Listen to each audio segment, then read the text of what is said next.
Please join me in prayer.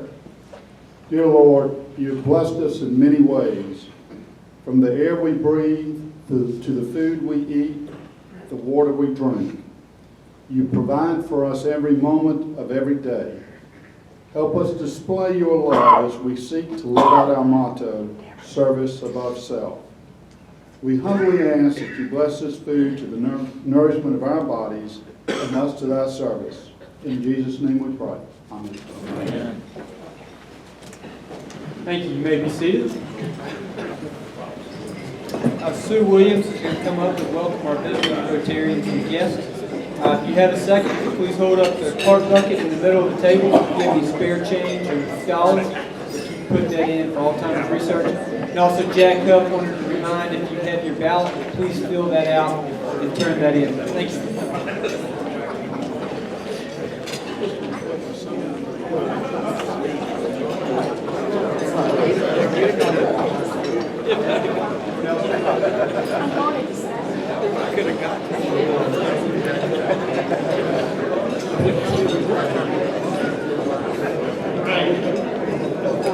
Good afternoon, everyone. Welcome to Rotary. Thank you all for being here on this rainy day. We do not have any visiting Rotarians unless someone snuck in and didn't sign in. But we do have several guests, so if you have a guest, I ask that you please stand and introduce them to the crowd.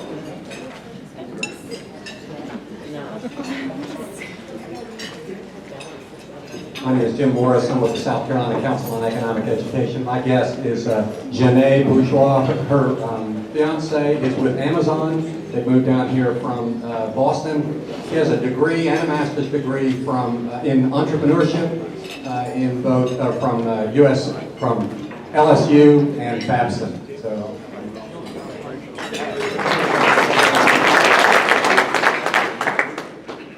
I'm Libby Gober, and I'm delighted to have as my guest today Ray Carsey, Special Olympics South Carolina.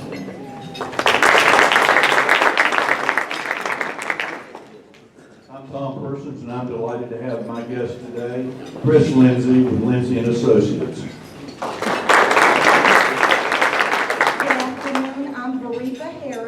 I'm delighted to have with me today as my guest Adele Stewart, who's the Business Development Manager for ClearTalk. I'm Mike Bruce, and I'm happy to have as my guest today Joseph James, who's the pastor of Casey United Baptist Church.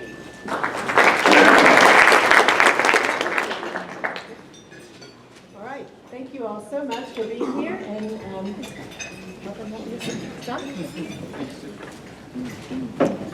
Thank you, Sue. Sue did a great job organizing our Greeters Committee this month with Matt Cannell, so we're very appreciative of all you've done. Now let's turn it over to Robert Goins for Health and Happiness.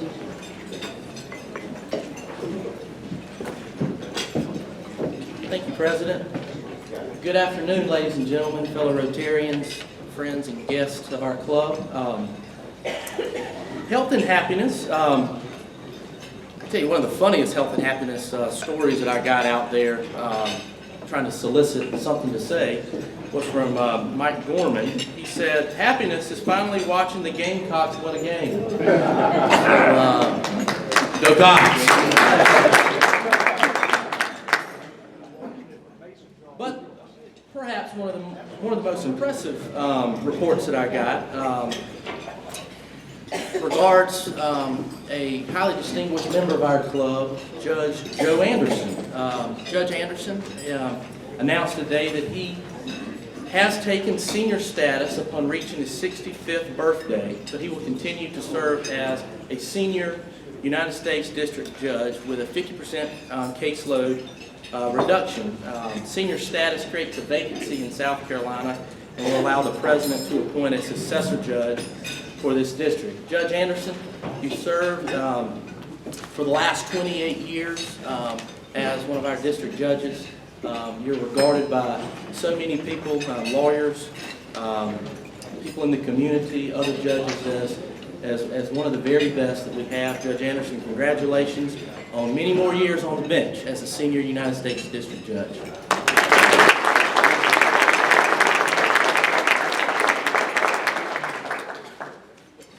Libby Gober reports that she was involved in a self-induced dancing injury over the weekend. The video will be appearing on YouTube later on this afternoon, but apparently she twisted her right knee and reports that is her good knee. So, Libby, where you at, Libby? I left. Bless your heart. Thank you, Rob. That's enough. That's enough. That's enough, okay. Wes Hickman. Wes Hickman, are you here today? Wes Hickman is here. Wes was recently married. For the last several weeks, him and his wife got married down in Edisto about, 3 weeks ago? Wes, is that right? 5 weeks ago, and it's just now being announced. We were just giving the 5 weeks lag time just to make sure everything was all right. Wes, congratulations to you and your beautiful bride. It is reported that Jeremy Mosley, member of the club, did a great job picking out or helping to select the engagement band, just the right ring for Megan to say "I do." Wes, Jeremy, good job. Sometimes it takes some teamwork these days. I understand that we have a need for bell ringers for the Greens location this Friday and Saturday. We need some ringers. Contacts: Amy Beth Franks. Where you at, Amy? Raise your hand high. All right. And Rusty DePass. Where you at, Rusty? If you can ring a bell on Friday at Greens, they're serving hot toddies. Compliments of Rusty DePass. So, contact them. Audrey Brown reports that the new All-South headquarters, the building dedication, it's right there on the corner of Elmwood and Gadsden, coming into Columbia off the interstate from the Irmo area. The building dedication is this Wednesday, November 19th at 5:30, and it will be open to the public this Thursday. Check it out, it is a beautiful building. Our club has been very fortunate to have a lot of guests recently, and a lot of members have contacted me about these guests being interested in our club and wanting to know how they could join as a member of the current board. And over membership, I have put out a membership proposal form, and some tables have actually a 4 or 5 page document called How to Propose a New Member. That's on your table. Feel free to encourage people to become members of our club. Glenn Ward. Glenn, where you at? Glenn, I heard that you just celebrated your 22nd year as a business owner and on your own as our city's best motivational speaker. Is that right? Just the 22 years is accurate. Just the 22 years. Well, Glenn, you apparently do a lot better than I do in public speaking, so you don't have any problems with me taking over that business. This is some cool news. The Era, did I pronounce that right? The Era, I did. The Era Harris, daughter of Riva and Wendell Harris signed on National Signing Day for volleyball, a volleyball scholarship to attend Lander University in Greenwood, South Carolina. She is a graduate, or will be a graduate from Ridgeview High School in June of this year. Congratulations.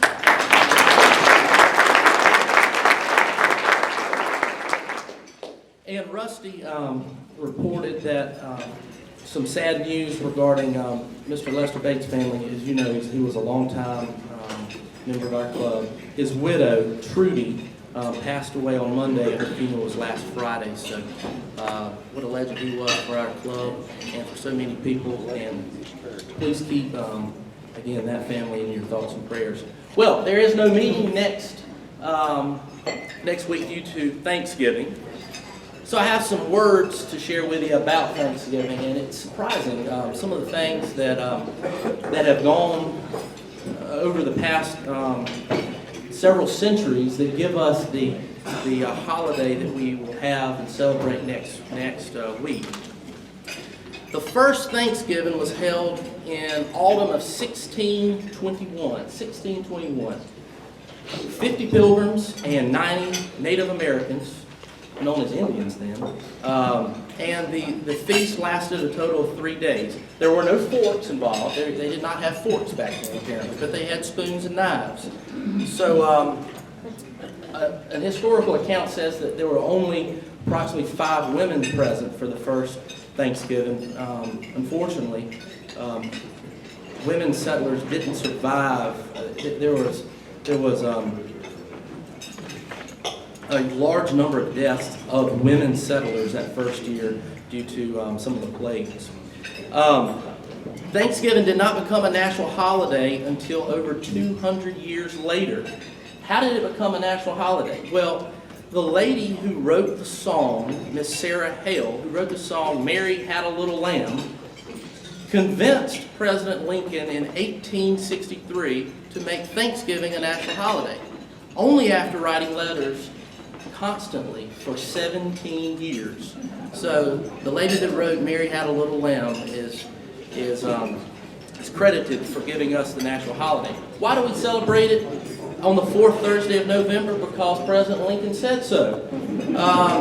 But I will say, as a point of historical curiosity, in 1939, President Roosevelt moved it up a week to help with the shopping season during the Depression era.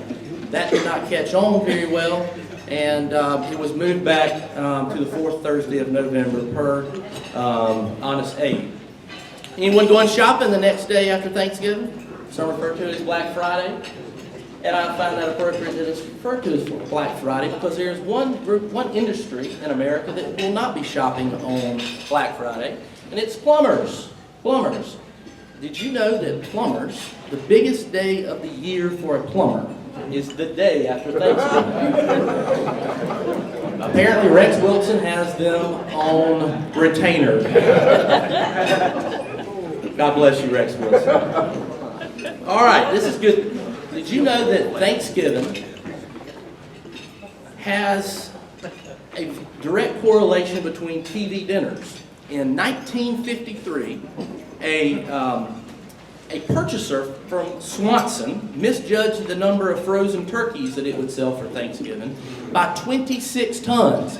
They bought 26 tons of frozen turkeys that they were not going to be able to use. So what did they do?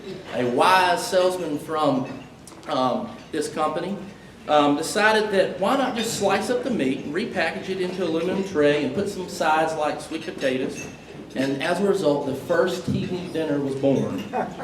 All about too many turkeys. The turkey.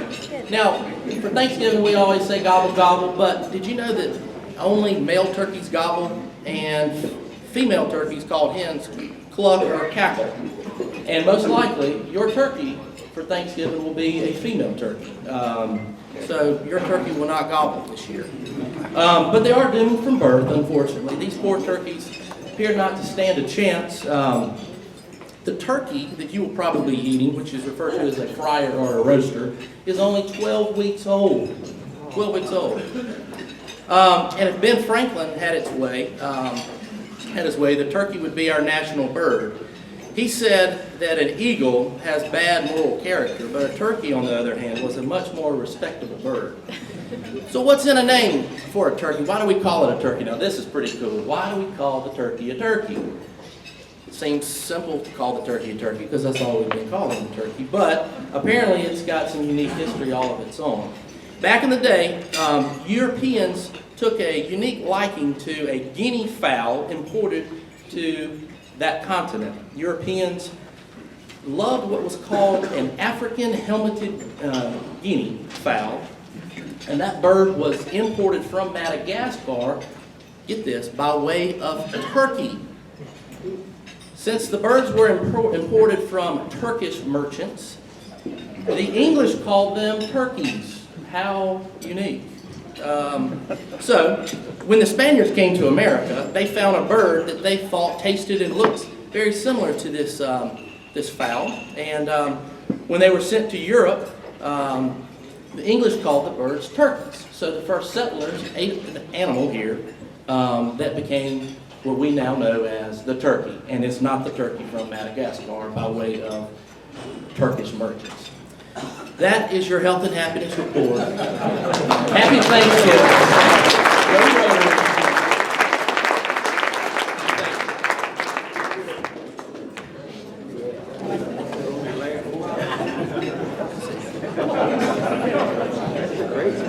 All right, next, Becky Earhart coming up to do a Paul Harris recognition. And last call on the ballots. If you've had a chance to vote, if you just raise that ballot in the air, and one of our past presidents will get that.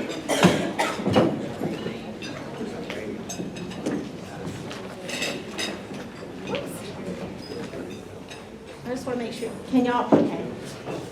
I'm not quite as tall as some of these other people. The Foundation Committee is really pleased to present. We've got 2 Paul Harris presentations we'd like to make for you today. Our first is this is his 3rd time being a 3rd time Paul Harris Fellow. It's Baron Holmes.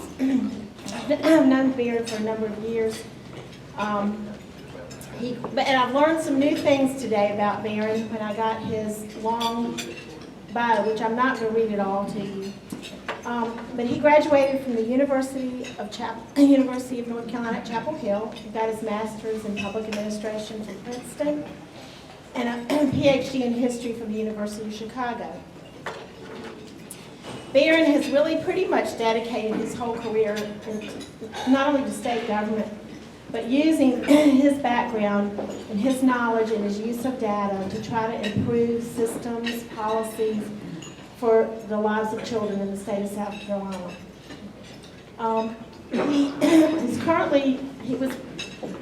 knew Baron when he was at the Budget and Control Board, and he was the Director of Planning and Evaluation.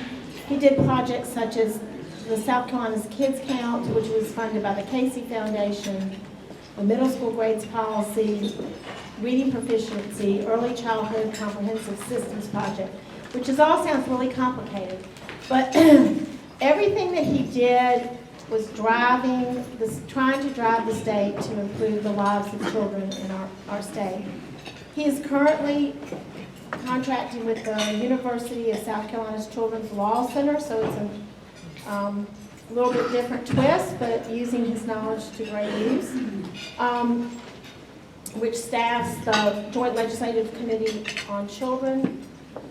And I would like for him to come forward while Kay presents him with his 3rd. Thank you. You can tell he's committed to nonprofits and to improving lives both through the foundation and in South Carolina.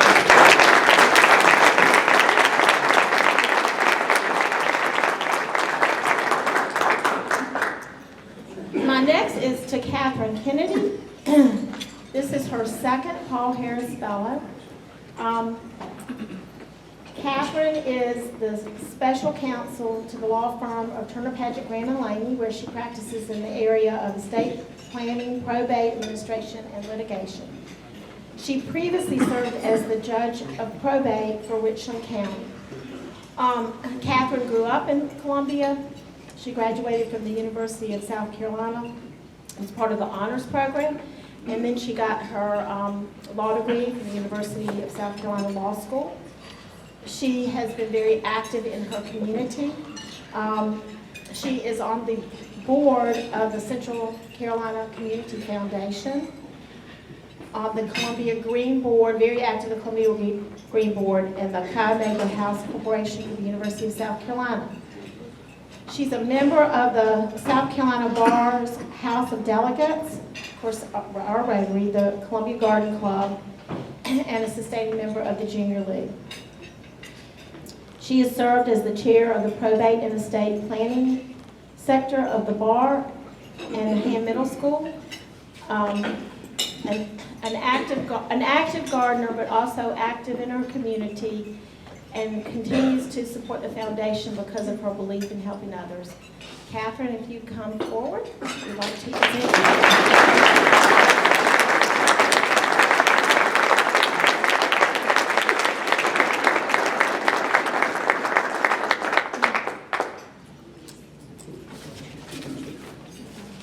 Thank you.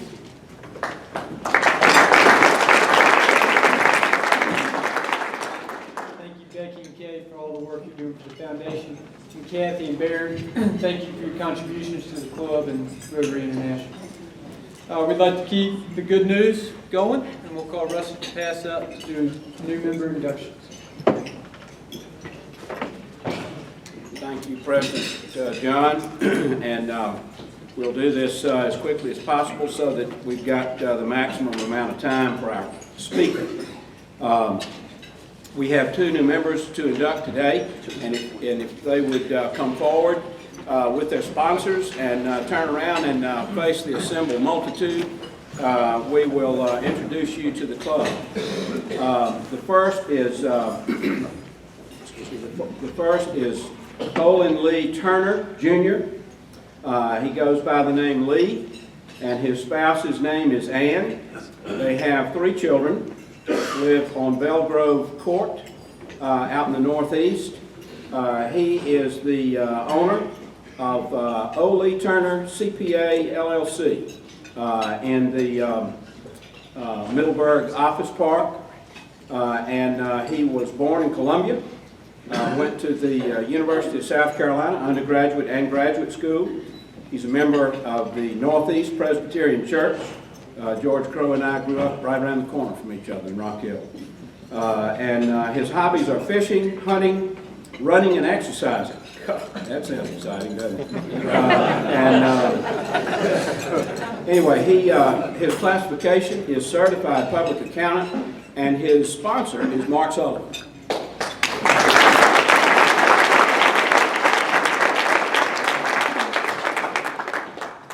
Our second inductee today is Michael William Hall. He goes by the name Mike. His spouse's name is Kelly, and they have 1 child whose name is Charlotte and nicknamed Lottie.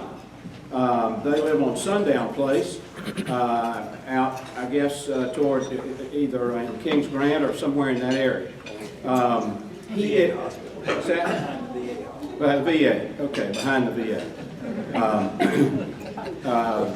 He is the regional revenue manager of La Quinta Hotels, and which of course is headquartered in Irving, Texas. He was born in Spartanburg. Are you ready for this? He went to Wofford College. Another one. And his church affiliation is the Trenholm Road United Methodist Church, and his hobbies are running, basketball, and hanging out with my father-in-law, Rex Wilson.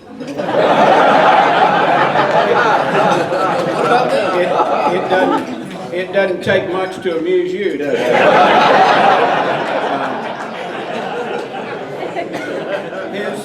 His classification is hospitality management, and his sponsor is Robert Goins.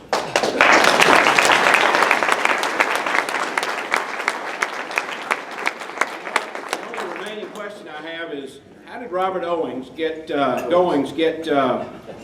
know the manager at the La Quinta Inn? All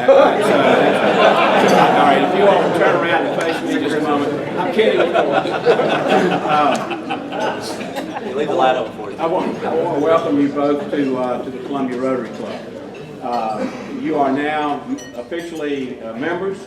You're now officially Rotarians, but you will never enjoy anything more than this club if you participate in its activities and get to know all the members, sit at different tables, be sure you come to the meetings and participate to the greatest extent that you can.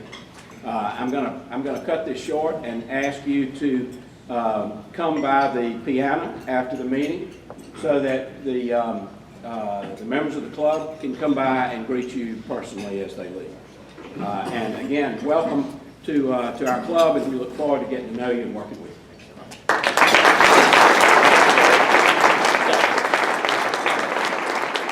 Thank you, Rusty, Michael, and Lee. Look forward to having you all as members of the club. John Bakis is going to come up and give us a brief on the Harvest Hope project. And while he's on his way up, a few quick announcements. A reminder, next week is Thanksgiving. We will not be having a meeting. Starting back on December 1st, we'll be going back to our 1 o'clock start time. And then December 8th is a special meeting for 3 reasons that you're not going to want to miss. One, we'll be having our final vote from the board. So the votes today will go down to 14 names. Then we'll vote from those 14 members for next year's board. And out of that will come the president to serve the year after Mark Sullivan. Dr. Dick Lincoln from Shandon Baptist Church is going to be addressing us on December 8th. His message is going to be on leadership in the community and the benefits of positive, good leadership both in the community, business, and organization, and how, as we as Rotarians, can lead that effort. And also during that meeting, we'll be having a special announcement for a big event that our club will be sponsoring in the spring. Immediately following this meeting, there'll be a board meeting, which will be brief. And then tomorrow, there is a past president's meeting at Ian Walker's. So if you're past president, we're not doing that. John Bakes.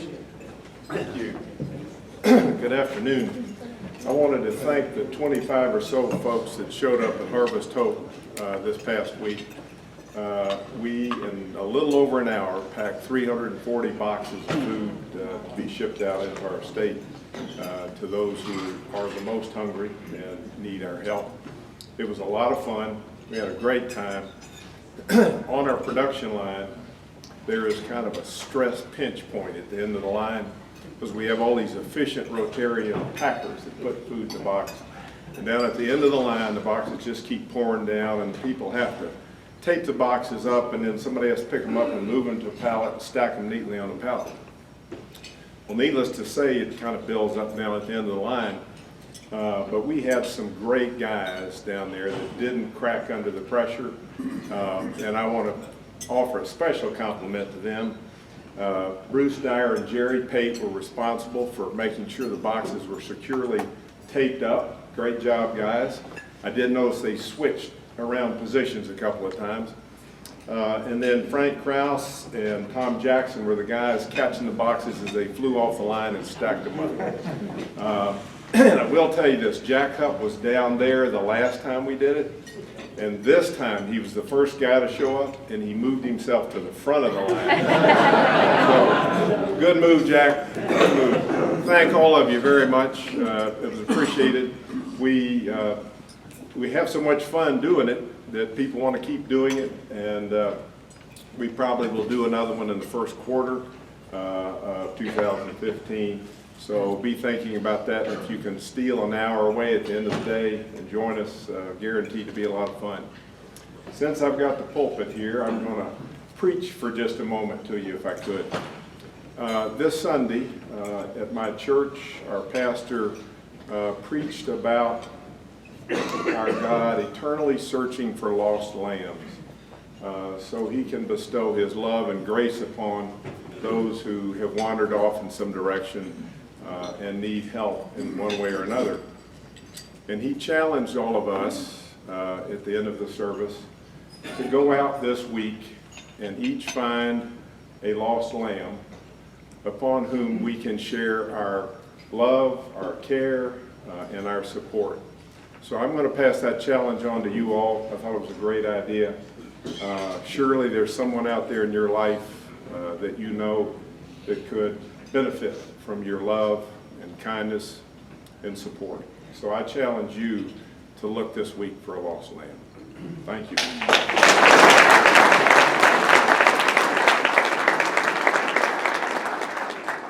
John, and thank you for passing on that challenge. I'd like to turn it over to Carrie, who will introduce our speakers.